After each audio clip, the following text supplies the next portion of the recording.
Don't you love the glamour? It's wet, it's cold, it's late at night. I am stood in Turf Moor car park behind the ground, as you can see just behind me. And I'm afraid I'm talking about another Norwich City defeat this evening, a fourth defeat in 5 games, now 1 win in 8. Norwich City's concerning championship form, I'm afraid to say, continued here tonight, and probably deservedly so over the piece. And even though probably we're sat here not talking about Burnley having too many clear-cut chances, we're also talking about a Norwich City team that in possession looked pretty short of ideas. From an attacking perspective, really struggled for any sort of fluidity or plan, to be honest. But defensively, I felt they were pretty steady, which is probably a good thing, really. Let's dissect this game then, because as with most games, it kind of flowed. It worked in different chunks. So if we take the first chunk of the game, Norwich City were completely outclassed by a team in form, by a team that has a clear plan and a clear identity, a clear idea of what he wants to do in possession. If you can hear that noise by him, just interrupting my voice, so to speak. Maybe you can't because of the microphone, but there's a car with his engine on. This is a bit raw, but we're going with it.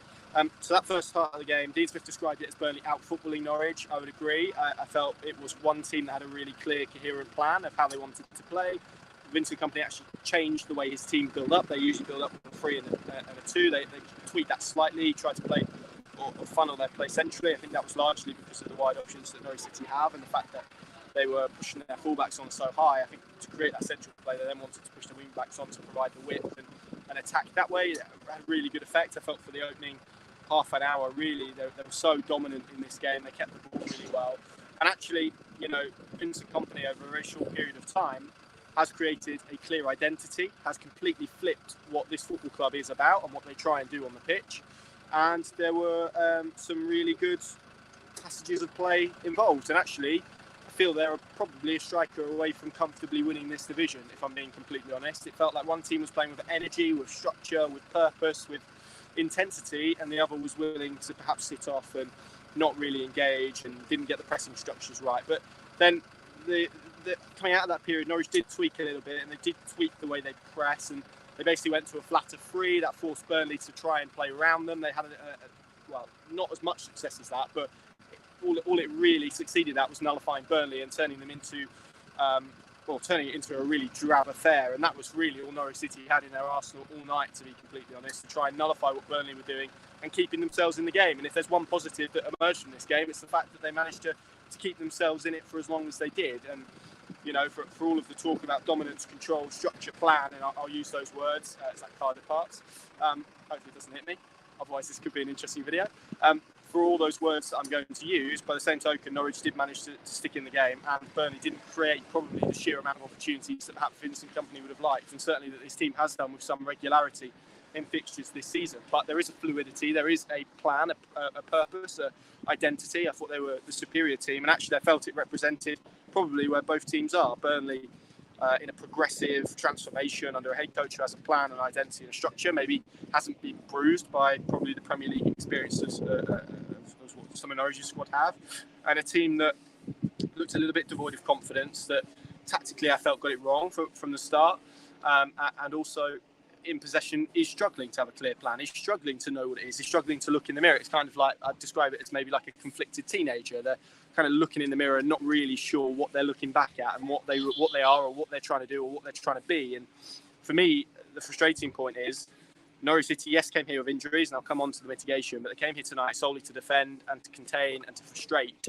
And for a team that wants to get promoted and wants to go toe-to-toe with Burnley, I just wanted to see a bit more progression. Now, that doesn't necessarily mean that Norwich City needed to come here today and attack and be on the throttle all the time. But actually, when those turnovers did happen, I just wanted to see a clear plan of what they were trying to do from an attacking perspective. And I didn't feel that. And some of that was largely because of what they did in possession. But equally, it just kind of felt like dumping Saturday's game plan onto this one in the hope that it would work. And I think probably it hasn't tonight. And so the second half went, and Norwich sort of tried to press in a bit more of an enthusiastic manner. That worked for a little while, and he got them on the front foot. They created a big chance, big-ish in terms of their work this evening through Todd Cantwell. He didn't take that.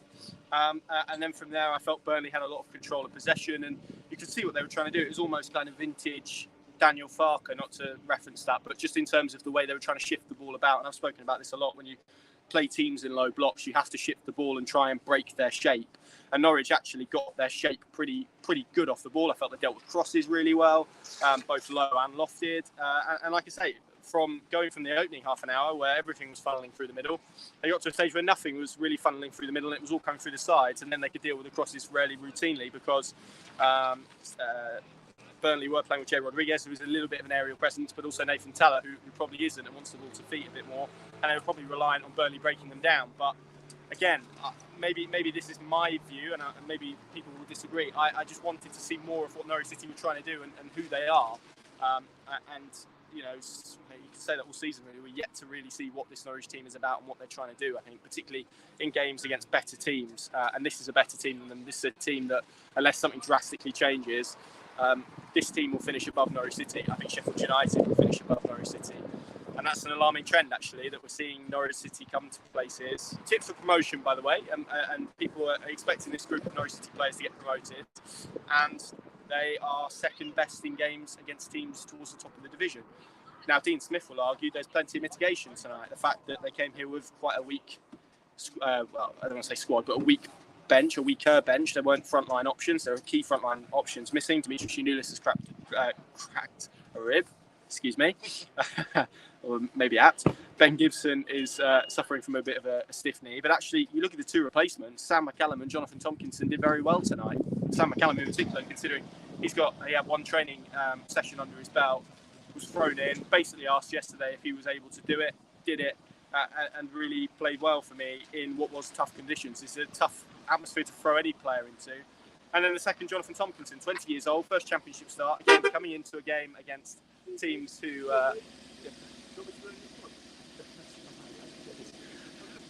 there we go. So I think what you got was a Norwich team.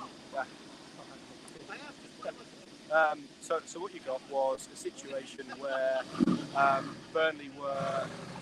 What was I saying? That's caught me off guard. Only in Burnley, only in a car park in the middle of the night. I set myself up for it. Jonathan Tompkinson, yes, 20 years of age, first championship start. Thought he did very well actually in what was really testing conditions against a really experienced centre-back, striker, in Rodriguez, and managed to defend pretty aptly and positionally got stuff right. And it wasn't through any fault of his really that Norwich City lost this game this evening. It was because of one moment, but also because I didn't really feel that they offered anything from an offensive perspective. So even though maybe Dean Smith will look at mitigation, you look at actually the players that came into this team and into this setup, they actually performed pretty well. And the attacking setup was good enough to go and hurt Burnley. You've got players like Teemu Pukki, Josh Sargent, Todd Cantwell, players who have all played in the Premier League. Gabriel Sara hasn't, Marcelino Nunez hasn't, Isaac Hayden is slightly, I spoke to him after the game, hasn't had many training sessions. So definitely mitigation maybe in terms of that area. But from an attacking perspective, they had the players to hurt Burnley tonight, and they didn't really do that beyond the Cantwell chance, and Pukki had a chance at the end where he probably should have done better, although I felt it was a good save from Muric. So that leaves us where we are, and look, I'm not naive. I know where the topic of conversation will go from here, and it will largely centre around Dean Smith, 1 win in 8. I've got to be honest, and this isn't because I know anything, this is just because this is just the way I see it at this moment in time.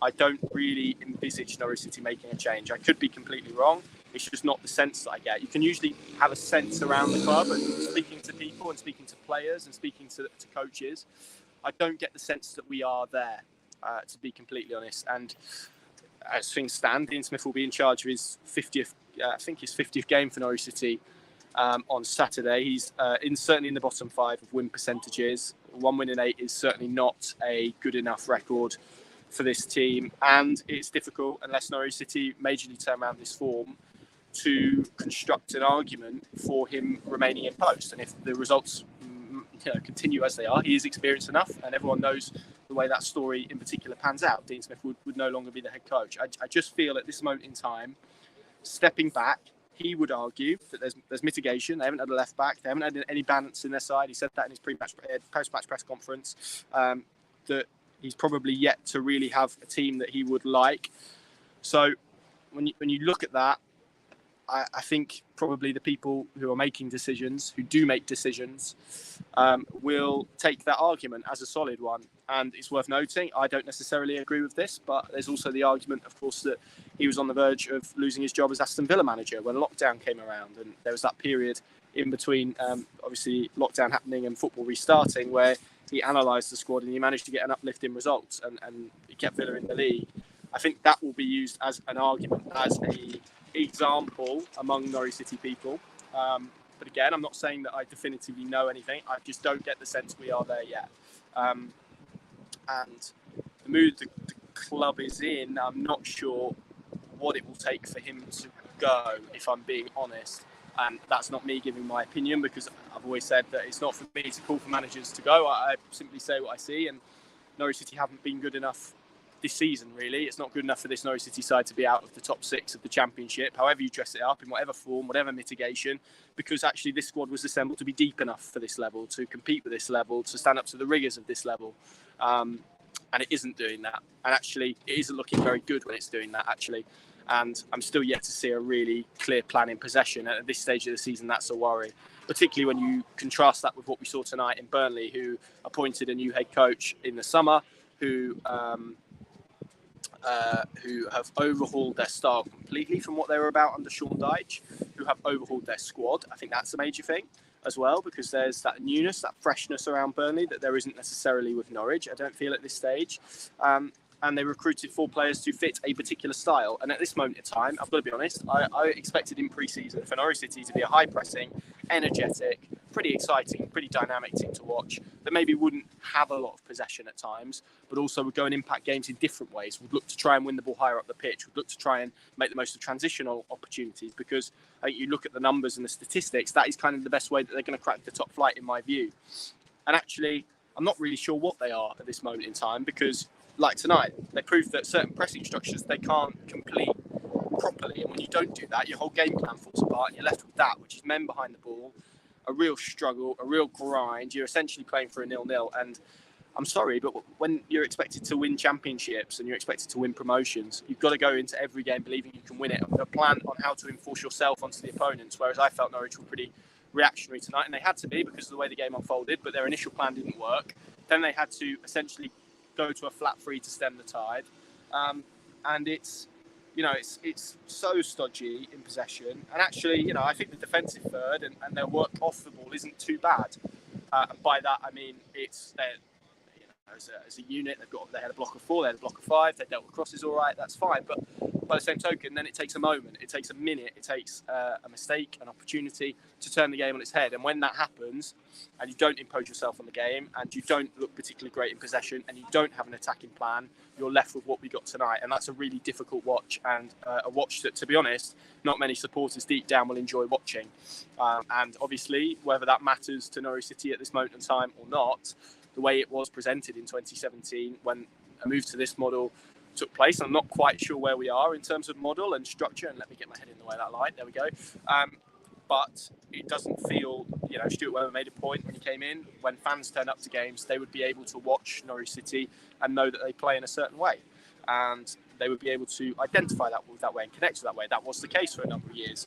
But, and I've said this before, increasingly it feels everything that Norwich City were, sort of under Daniel Farke, pre-Dean Smith, kind of died in the dressing room at Brentford, to be honest, when Daniel Farke was dismissed. That purity of the project, that identity, that bullishness, that actually it was kind of their way or the highway is kind of gone. And you're left with a group of players who are bristling confidence, low on form, I'm trying to word this correctly, don't look particularly well coached in possession. And that is proving to the detriment of many players. And that are struggling to get results and they're treading water, essentially, is what I think they're doing. And there's downward momentum that surrounds the place at the moment, the players, the staff, the fans.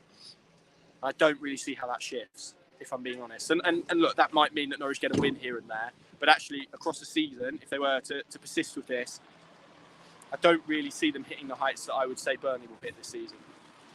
And I don't really see them hitting the heights that Sheffield United will hit this season. And in a league that I feel is probably of a lower quality than it has been in the past, that's a problem. That's the problem. And mitigation or not, injuries or not, balance or not, you have to ask yourself why this has got to the stage that it is and how Norwich City get themselves out of it. And at the moment, I'm really struggling to see light at the end of the tunnel. And it's up to this group of players and this coach to change that. And to be honest, as I stand here in the pouring rain and the cold and at Burnley and on a Tuesday night, and maybe it's all of those factors that is making me feel a little bit morose. But those factors, it doesn't feel to me like this is going to change. And that's the problem that I have. That is also an invitation for people to prove me wrong. And I hope that's the case, because at this moment in time, forget automatic promotion, Norwich City are fighting for a place in the playoffs. And at this moment in time, it looks very difficult as to how they're going to get that. And that's not the expectation that anyone put on this season. And it's not the expectation that Norwich City fans thought was going to be put on this season. And it's not the expectation that Dean Smith was going to be assessed upon in this season. But as I say, I don't get the sense, could be dramatically wrong, that there is a change afoot in terms of manager, in terms of head coach. So it's down to this head coach and these players, as it stands, to turn this around. And like I say, I'm really struggling at this moment in time, at this point in the season, stood here in a car park in Burnley, as I keep reiterating, to see where that comes from or how it comes about. Yeah.